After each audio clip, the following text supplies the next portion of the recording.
top players came to this and were able to duke it out on the main stage. This is going to be a treat, guys. This should be an exhibition of incredibly high-level play. Some of the best players. I heard something like there's 210 entrants, right, in the main bracket? Yes. I heard something like 80 of them are on a PR somewhere. So basically, we're working with the best of the best of the best. This is absolutely the highest level of play that is on display at UGC Open here in Collinsville, Illinois, right next to East St. Louis, right next to St. Louis proper, technically in my home state. There we are. So there Home you go. sweet home for you, man. And you got your Chicago boys streaming this. You got events to compete where you're tuned in right now. Yep. You got our friends Unrivaled Tournaments, and they are killing it. That stream is the most esports stream I've ever seen in my life. I agree. It is, well, in person in my life. I It agree. is incredible production value going on over there at URT, where they're also streaming doubles. That they are. E2C and UR, you guys do some very fantastic work. And again, if you guys don't know where you're at, you guys are here at twitch.tv/events to compete. Go ahead and shoot these guys with a wonderful follow button. Believe me, you might think it doesn't help, but it helps tremendously. And for you Twitch Prime users, go ahead and hit them with a sub if you want, you know. I'm not begging, but we would greatly appreciate it. they would very much appreciate All right, it. I see 3 swords and a fist fighter walk into a bar. Who's going to come out on top here? With the way Capcom Cup is going, man, I have to put my money on Ryu, but who knows? Who knows? We're going to see how this competitive match with Final Fantasy 15 goes underway. So, credits to the Twitch chat. I don't remember who said that in Twitch chat earlier, but it was really funny. Vinnie and Mr. E on the left, Mioni and Deezus representing Michigan on the right. You know, and I love Vinnie so much, dude. Such a nice guy and a wonderful top player, man. I think he was ranked, I believe, 9th in Brawl, and he's 18th in Smash 4, so he's pretty up there, man, no matter what he decides to do. The last time I had the opportunity to watch this gentleman play was in Colorado, where he actually ended up winning that whole little mini-regional called Revelation 2016. So let's see if he can apply some of that pressure from July here into December. Choosing to play Cloud in doubles over his Sheik, which he's more well known for in this game.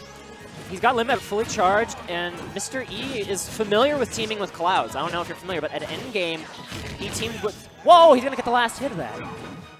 And the last hit is the only hit that matters more times than not. And unfortunately, Ryu getting a one-way ticket to the blast zone, stamped by Cloud there. Vinny so good at covering people's habits. And speaking of covering habits, that's going to be Mr. E deleting him with a tipper forward smash. Goodness gracious, completely just dragged and clicked him into the recycling bin. Excellent play so far here coming out from Vinny and Mr. E. They're looking to make top 16 on the lower side of the bracket as well. All right, we've got Deezus. He's going to go for that up tilt Shoryuken, but losing that rage means that I believe he hit Mr. E with it. He's going to live. Yeah, you know, I'm not mad that he went Sheik instead of Cloud. You know, when you play a character like Sheik versus somebody like Ryu, Ryu can really kill you at low percent. Like I said before, you know, Sheik, very strong character, very difficult to deal with, but sadly, she is just so light. Oh, we got Maloney off stage. Okay, he will make it back. Excellent recovery there from him. Yeah. And he's trying to use, like, the Smashville platform just comes in the clutch as Cloud so many times. That it does, can help you you know, mix up your recovery. And it really lets the opposing side think that they're in a comfortable situation, if you will. I mean, you're up there on that top platform, you're standing there, you're charging, you're kind of hanging back in the cut. Next thing you know, Cloud is throwing out short hop up airs, and you're just in a disadvantageous spot. Unfortunate. It looked like an SD there from Deezus. Not going to make it back to the ledge. And Mr. E looking for the spike, not going to find it. But Deezus again going to fall. Oh, nice. Mr. E, man, fantastic situational awareness on the right side of the stage there, excuse me. Oh my gosh.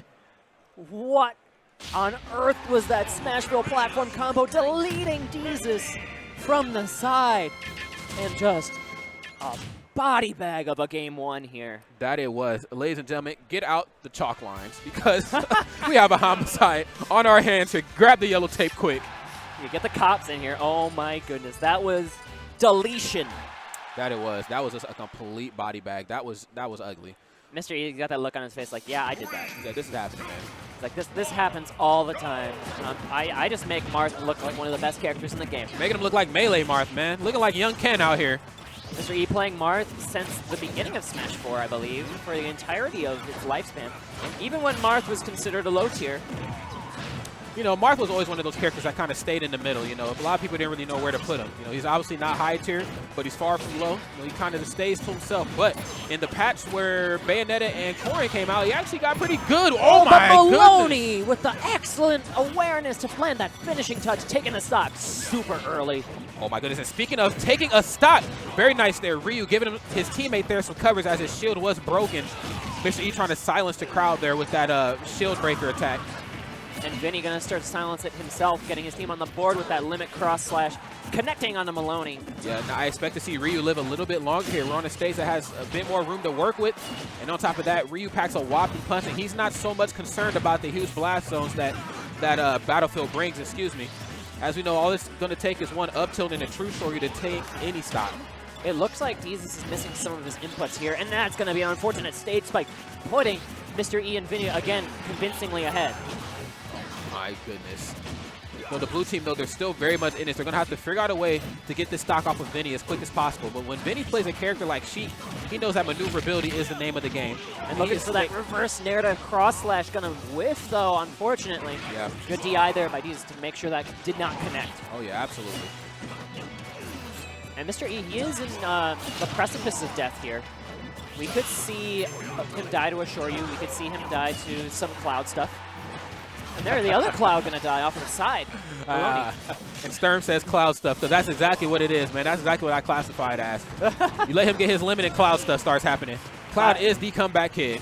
Cloud stuff is some of the scariest stuff in the game, no yes. joke. But there's a Marth stuff gonna land that tipper forward air, and Ryu also flying off the side. We have last stocks here, potentially tournament life on the line for blue team. Yes.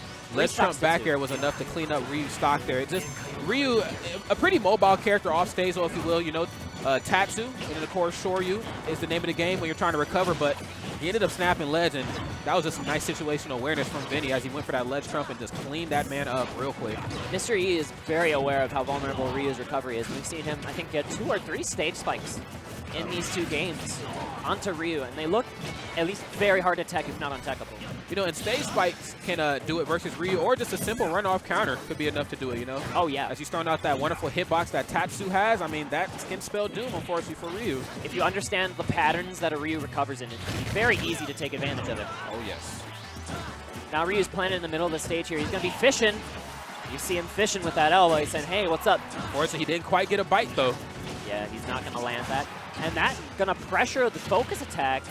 Excellent awareness by Mr. E, putting out consistent hitboxes. Yeah. You know, Mr. E he takes away the comfortability that a lot of people think that they have on Battlefield recovering on these platforms. Do forget, Marth is a very, very long character. Just a simple short hop fair can go right through those top platforms. And now it looks like Vinnie's going to take the stage control for his team with that dash attack. He is trying to put the team on his back right now. You saw him just like body bagging people with back airs for a couple of seconds. He's going to miss that and confirm onto Mioni. That could have sent him flying off the side. Oh my! The golf swing gonna put his team ahead. And Mioni looking for a big read with the finishing touch, gonna miss it. And he bet it all and lost it all. He did, man. That was a complete home run. I just don't know how guys who play Marth do it at high level, because if your positioning is just not correct, you're not getting any kills, man. But Mr. E just makes it look like a walk in the park. Mr. E, he's just got years and years of experience spacing Marth's buttons. He knows exactly where to be at any given time. He knows exactly what confirms to what. He is just one of the smartest Marth players on the planet. Yes, absolutely, man. Not surprised at all to see him make it to top 16. Oh, absolutely not, man. Mr. E is such a monster in bracket. Singles and doubles, man. Sponsored by Smash Studios. Quick shout out to my man PB&J. You the man. But nonetheless, though, fantastic matches here finishing up on stream. Again, you guys, if you guys don't know where you're at, twitch.tv/events to compete. You guys can call me Rod the Shameless Plug, because that's allowed. Gotta show praise. Gotta show praise when due. You know what I'm saying? I don't mind you plugging my stream. This is one of the homes of Midwest Smash 4, Chicago Smash 4 particularly. Yep. We have a weekly on Thursdays called Poplar Creek Pool. This last week it had MK Leo, Mr. R, and Ally. Yeah. And that was insane. That it was. Absolute insanity. And the other stream for today for Smash 4 is Unrivaled Tournaments. They have a weekly on Wednesdays called Ignition. Yep. And that had Ally and Mr. R this week. And